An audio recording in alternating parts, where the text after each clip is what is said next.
Hey there, Boots Owen here. Just get these gloves on. Another Henry high-low HVR200M 22. Don't know what M stands for.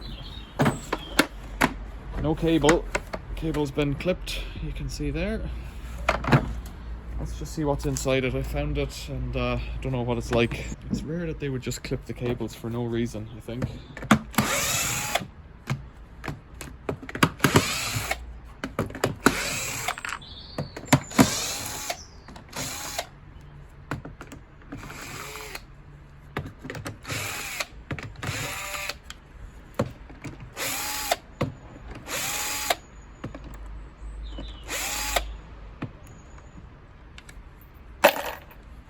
Part of my endless effort to clear up my garage. Right, a bit of moisture, quite a bit. It's not too bad.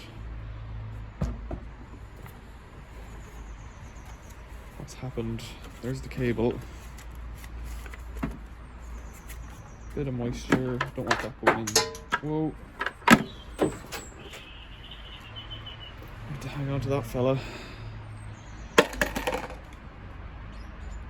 Bit of corrosion on those screws, a bit weird. What are we going to do?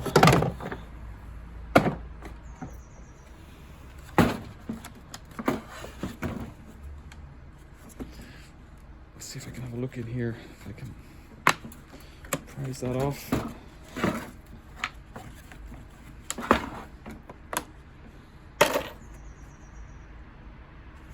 It all looks okay. I presume there's a high-low board further in, but I don't want to go there yet.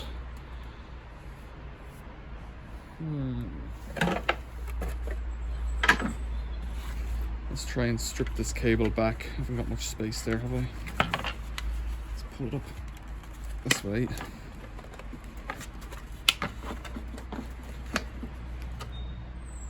Two-core cable. This is how bad it is. I can't even remember where this came from.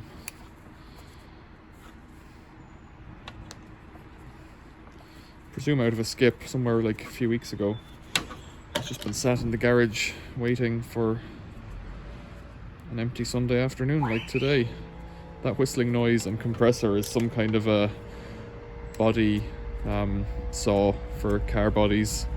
Pneumatic saw or pneumatic drill, and the neighbour's been working on their car. That's what that whistling noise is. I don't know where my cable strippers is. It's somewhere safe, no doubt. They've been fitting horns. They've been fitting lights to this Renault van box, like a Luton box van. And they've been at it. It's freezing cold, but there's lots of beeping and stuff like that coming from it.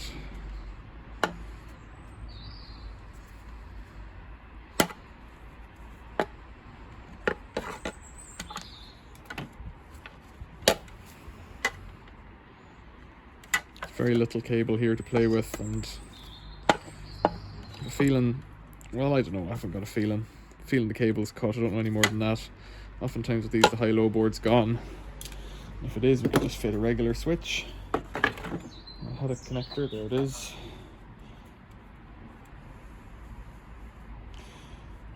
I could run the safety block on it, but it's inside. I don't want to go in.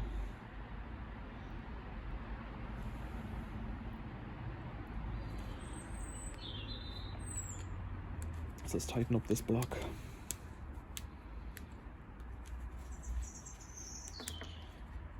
And we'll just see if anything comes out of it. Might be smoke, might be water, I don't know.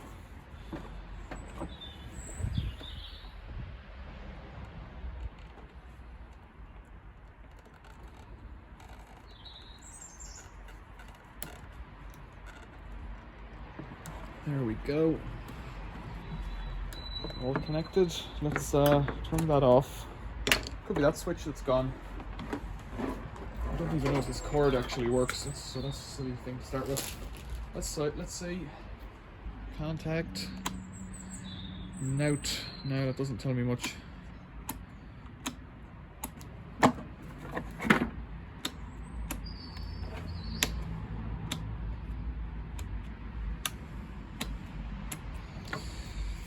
multimeter.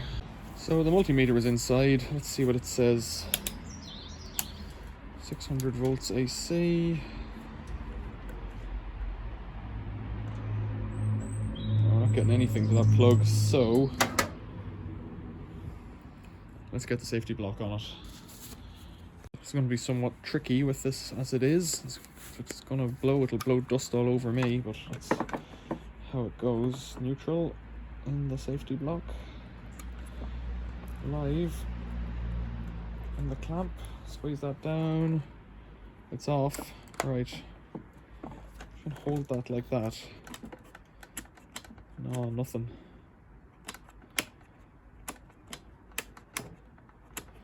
That's peculiar. So I've lost live there.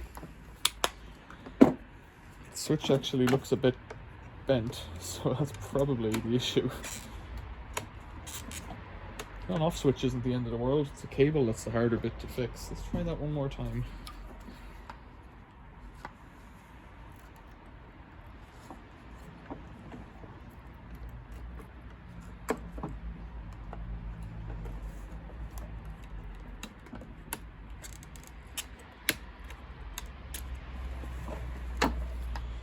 No dice.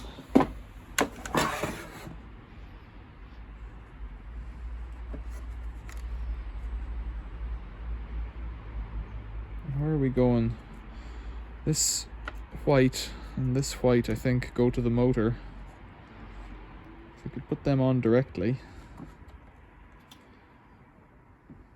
Don't know. If this switch is knackered, should probably be focusing on that.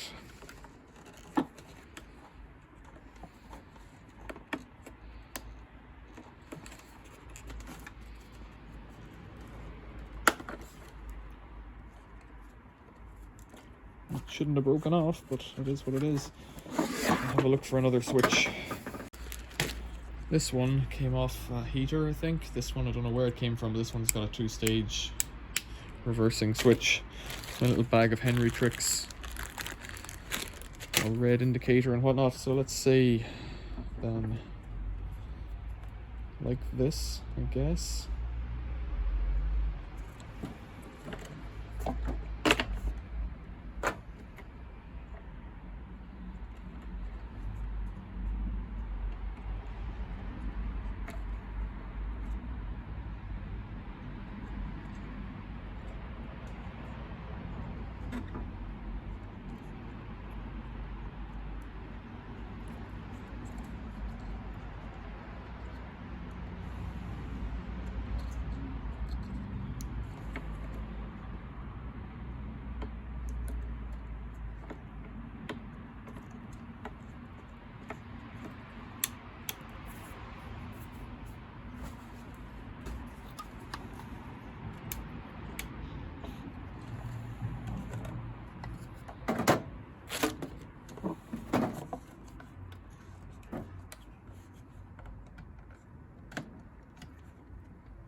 That's the issue.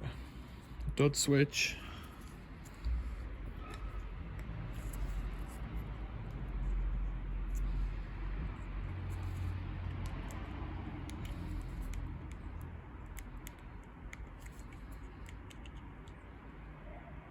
Doesn't look bad yet.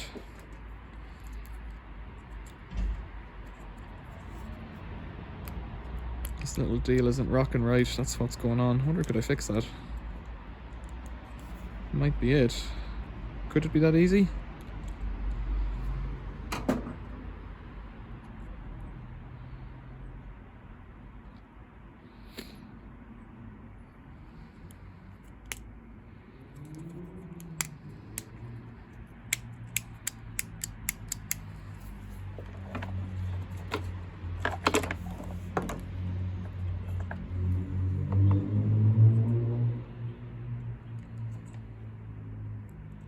Much harder to wire in this one. So I'm just putting live to live and blue to white on the presumption that that is correct, but with no evidence other than, well, I think that's what worked last time. I didn't pay attention when I was taking it apart, you see.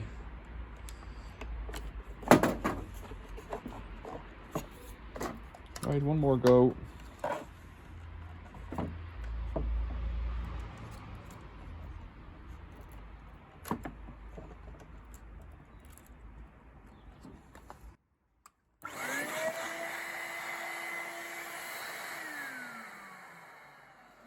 Couldn't be that easy, could it? I've put the legend on the switch the wrong way around. Cable's falling out now. Right, so that looks like we've got a switch that's a bit dicky. High load, it seems to be working with a high-low board, presumably.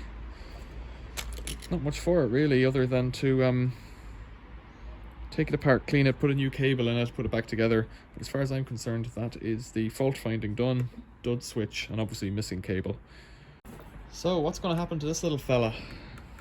Well, the switch is a dud, so it definitely needs a new switch. I can't sell it on in good conscience as it is. That would be bad form from my point of view. Then I need a new cable, and I'm unlikely to pay for a cable. They're probably like 15-20 quid online. The switch is maybe 3 quid, that kind of price, maybe a fiver. Cable I would get from another vacuum cleaner, so I've got to wait until I get another vacuum that I can bung a cable in for. I don't think I have any lying around at the moment. Other than that, it's a straightforward fix. As it stands with that switch, in theory you could just bung it back together, take the red bit off again and turn it around so it's the right way around. I'm not going to do that. I think that's it's asking for problems. If you were ever to give that, like, I have a mate who's looking for a Henry, and this one's got his name on it. If you were ever going to do that and sell it with that kind of a dicky switch, where you know it's popped off before, look, that plastic's cracked there, that's probably had a bit of abuse.